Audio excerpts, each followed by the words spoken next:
Hello and welcome to Paperbound Monsters. Today we'll be reading from the subreddit r/creepypasta. Our first story of the day was posted 4 days ago as of this reading. The title of this story reads, I get phone calls from people who died in the past. Last night, I got a call from myself.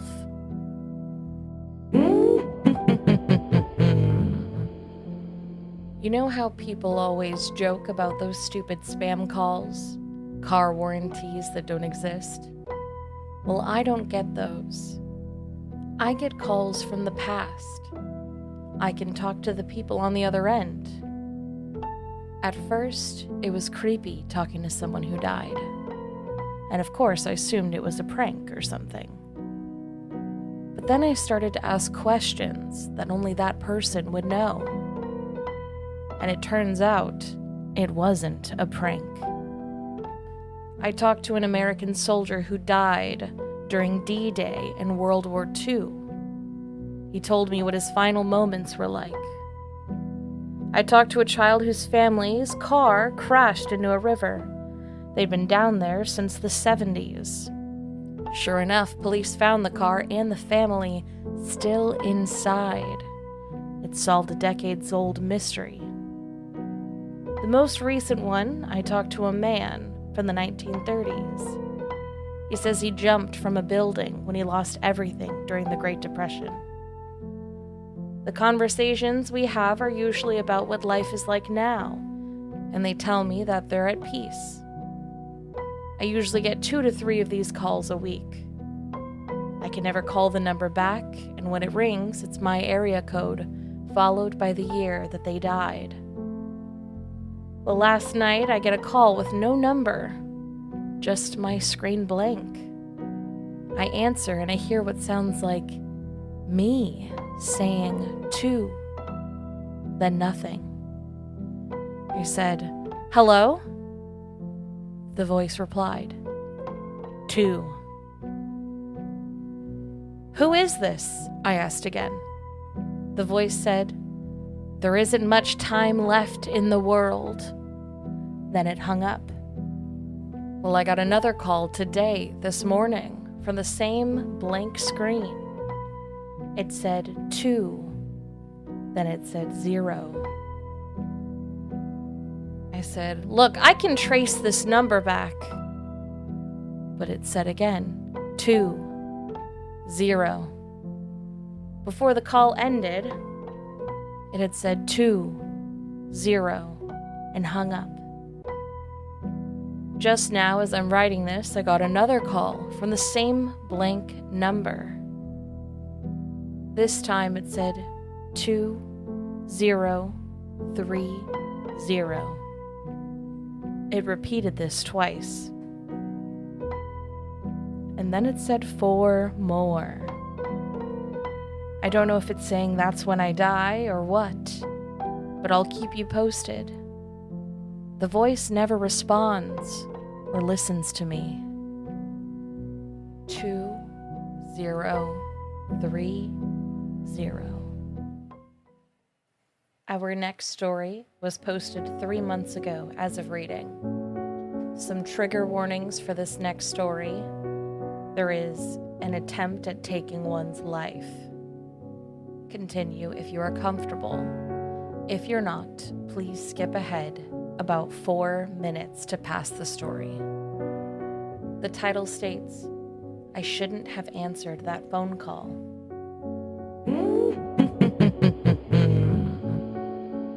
It all started about a month ago in the small town where I lived.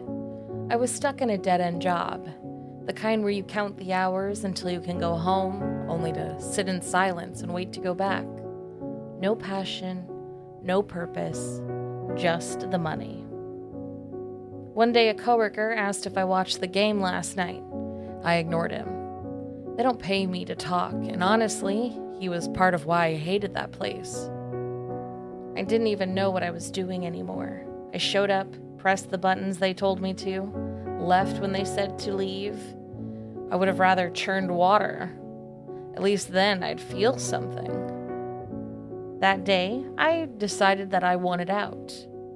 The next morning, I told my boss I was done. He smiled. "It won't be that easy." I said the contract was over and I walked out. For the first time in years, I felt good. Like I actually had control. But I wasn't dumb. I still needed money, and the look he gave me said this wasn't over. That night, I went to bed hoping I'd figure it out tomorrow. Then the call came. The ringtone wasn't mine. The number wasn't even a number. It was just symbols. I picked it up. I don't know why. Screaming. Not human. It made my skin crawl. "Who is this?" I shouted. A voice answered.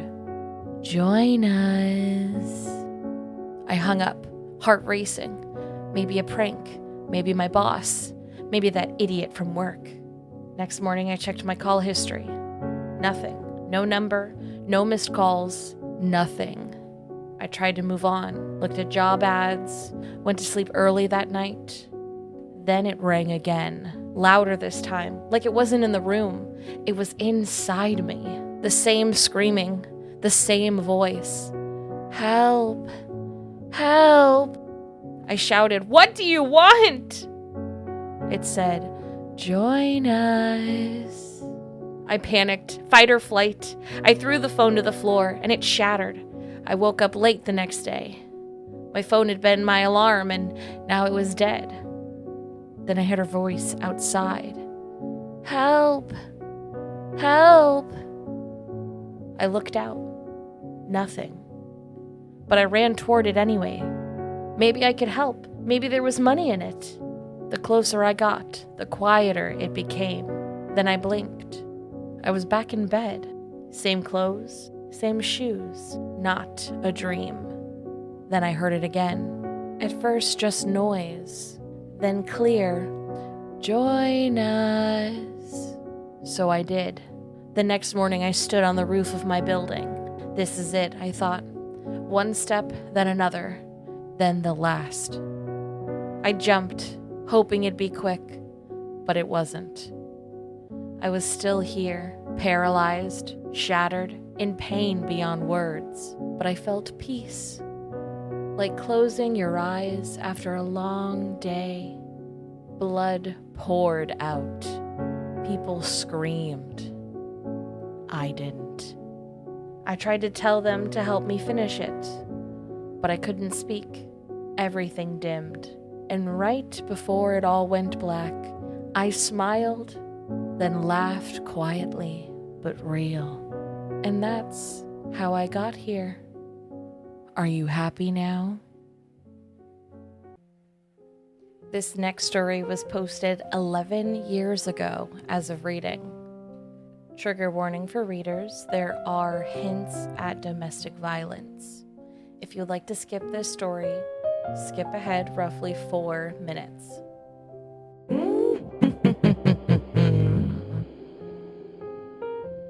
The title reads, "I am so sick of the phone calls." Fuck, I think to myself as I wake up as my phone rings on my nightstand. It's my ex-wife. I sit up in bed as frustrated as I was the last night when she called. I just wanted one night to myself where I don't have to worry about her and her pathetic crying. This has been going on 10 years too long. I feel my sanity slipping away. Why don't you just change your number, you might ask. Well, I've changed my number dozens of times, and somehow, some way, she always seems to obtain it. On occasion, she just screams into the phone, and it feels like blood is spewing outside both of my ears. Just imagine the ear-piercing sound a pig makes if a butcher misses stabbing its heart. Take that sound and multiply it by 10. 5 minutes have gone by, and I've ignored 8 calls. I guess I should just answer and get it over with. It's just another night with very little sleep. "What do you want now? I have to work in the morning." I grumble into the phone as I answer. I don't get an immediate response, but I can hear her breathing on the other end. I finally just yell into the phone, "Come on, for fuck's sake, say something or stop calling." "I need you," she finally replies in her typical trembling voice. She starts bawling uncontrollably. Of course, it's going to be one of those nights. At least when she calls and screams into the phone, I can just hang up and she doesn't call again until the next night. "Jesus, fine. Give me a few minutes," I say resentfully. I head out of my room and outside the house through the front door. It's a cool night with a full moon and the crickets are out chirping away. I head around the corner and can see her sitting on the bench that I made for her our first year wedding anniversary 13 years ago. She has her hands over her face and appears to have not stopped crying. I pass the large oak tree where she's usually standing. It is rare to see her sit on the bench, but when she does, I always regret coming out to try and calm her down. Every time she's sitting on the bench, it's just another pity party for her. I'm sure this time won't be any different. She'll cry, ask me why I suffocated her in her sleep, and why I buried her under the large oak tree. It's been 10 years, so you would think she would stop asking, right? Just another fucking night I have to deal with her pathetic cries. This next story was written 2 months prior to reading. The title reads, "I woke up to dozens of missed calls from my own phone number."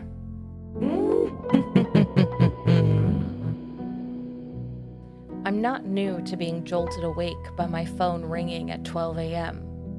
Most of the time, it's one of my patients. Some ask for help after spilling milk on their favorite sofas, while some instead use my sudden distress of being awoken to their pranks to cope. Many a time, the patients roleplay as me, the psychiatrist, while I'm their patient. These days, I just go with it. I'm way too weary to bother. It was supposed to be similar this time around. 12:03 a.m., practically unconscious, and the phone rings. I jolted awake, just as I would any other time, eyelids latched together. "Hello?" I ask, sweeping the hair off my forehead. Keeping the phone on my ear, I wondered whether someone had really called. I must have just imagined it being a routine, and I being completely stoned on sleep deprivation. "Anyone there?" I postulated. I knew then that it was a patient. There was no response, but it wasn't completely silent. Heavy breathing was audible, as if they woke up all of a sudden from a sweat-breaking nightmare. "Who is this?" Again, I asked. That's when their voice cracked through. "Who are you?" The voice was familiar, but not enough for me to discern. I was sober now, unlatching my eyelashes to peek through, bringing my phone to my face. "How are you doing this?" The person calling me was Helen. My name is Helen. I circled around to her question, confused at first. "What do you mean?" Why are you doing this?" The voice broke as if crying. "What?" "How can you stop calling me from my own number?" The voice shrieked. The call died. I scoffed at the absurdism. Called her from her own number? I checked the number of the caller. This prank wasn't funny. It was my number. I haven't called it back since. Whatever patient it was, however they did it, it wasn't funny. I couldn't sleep, so I'm writing this. Update number 1. I went back through my call logs from the week before. This wasn't the first time they called. My call logs are recorded, so I listened to a few. The voice that was on the other side was the same. Every single time from those calls, the voice on the other side role-played. This was the same one that would call me and ask me questions, as if they were the psychiatrist and I the patient. I don't understand what's going on. Update number 2. The more I look into it, the more unbelievable it gets. Each call from the log starts at 12:03 a.m. Every single call. Update number 3. It's 1 a.m. and I don't know what to do. I'm calling back. I'm calling myself back. Update number 4. I called them 10 minutes ago. I'm hiding under my bathroom sink. The voice from the other side was breaking, almost mechanical, like gears crushing against each other, breaking through the rust that binds them. The voice asked me who I was. I couldn't reply. Despite the breaking, crushing, grinding voice, it was unmistakably mine. The cadence, the hesitations, the weariness, all mine. It was almost as if I were talking to a shattered mirror, and each one of its pieces spoke back differently. After it spoke the third time, I shot back, my voice cracking. Who are you? The voice stopped just for a moment. How are you doing this? I cried. A moment later, the voice replied, almost confused, as if mimicking my own confusion. What do you mean? It asked. It was mimicking me. My voice, my tone, my previous conversation. Why are you doing this? I tried, my voice breaking by now as I teared up. What? That was it. I couldn't take it anymore. I hung up. It's 2:34 a.m. I've had 43 missed calls since then. The same number, again and again. I tried calling someone else, my sister, but I had no reception. I no longer know where I am. I no longer know who I am. The calls just won't stop. Do something. Help me. Just a moment. I'm getting a call. Hello? Anyone there? Who is this? I'm sure by now you all have noticed a theme around this episode. All of these stories revolved around phone calls. Maybe when you're sleeping this evening, if you receive a call, think twice before picking it up. Or don't and answer it anyways. Who cares? After all, these are just stories from a Reddit subreddit, right? If you'd like to help submit a theme for future episodes, or if you would like to tell me down below what your favorite story was and what your thoughts were, I would love to hear. Thank you all for joining me, and have a restful night from these paper-bound monsters.